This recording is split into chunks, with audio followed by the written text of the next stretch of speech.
Capaz de criar raízes, crescer, carregar frutos e manter-se no solo seco e pedregoso da paisagem mediterrânea de onde é originária, a oliveira evoca a resistência, a regeneração e a fertilidade que fundam e desenvolve civilizações inteiras.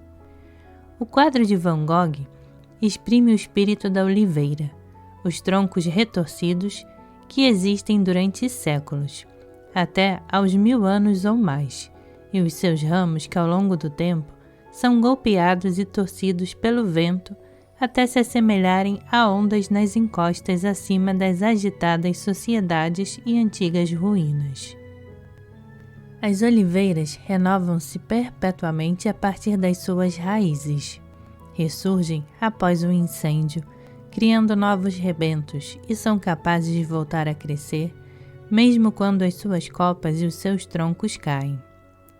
As linhagens de oliveira cultivada não conseguem crescer sozinhas a partir da semente. Têm de ser transplantadas em oliveiras selvagens. São Paulo utilizava a imagem inversa como uma metáfora, relembrando os cristãos gentios que eles eram rebentos de uma oliveira selvagem, que, contrariamente à natureza, tinham sido transplantados na oliveira cultivada dos cristãos, crentes judeus, cujas raízes e ramos eram Israel. A oliveira era a árvore da vida para os antigos povos da Grécia e da Roma, para os hebreus bíblicos e os muçulmanos. O fruto curtido com soda cáustica, o delicioso e rico óleo, o azeite e a madeira forneciam alimento, luz, medicamentos, combustível e materiais de construção.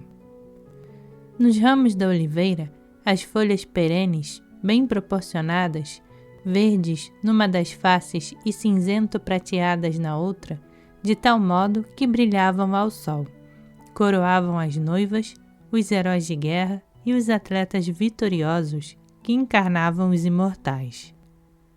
O azeite ungiu reis, objetos sagrados para rituais e espaços sagrados, além de ter iluminado lamparinas nas casas e nos templos durante séculos. Aqueles que se aproximavam do santuário asclepiano em Epidauro para se curarem eram coroados com a grinalda da oliveira pura, o que significava a transcendência das forças destrutivas e o renascimento. Antes de ir a Creta matar o Minotauro, o lendário Teseu dedicou a Apolo uma oferenda com ramos da oliveira sagrada da Acrópole. As grinaldas e os ramos de oliveira eram comuns na adoração a Zeus e nas Panateneias, os jogos em honra de Atena, a filha de Zeus e deusa guerreira da cidade-estado. Tão essencial era a oliveira para a vida religiosa, prática e econômica que no século VI a.C., o legislador Solon introduziu leis severas para sua proteção. Na mitologia, contudo, foi Atena que deu a oliveira como oferta aos deuses, que a cultivavam em Creta, já no ano 3500 a.C. ou mesmo antes. Atena e Poseidon, o deus dos mares, competiram pelo governo da Ática.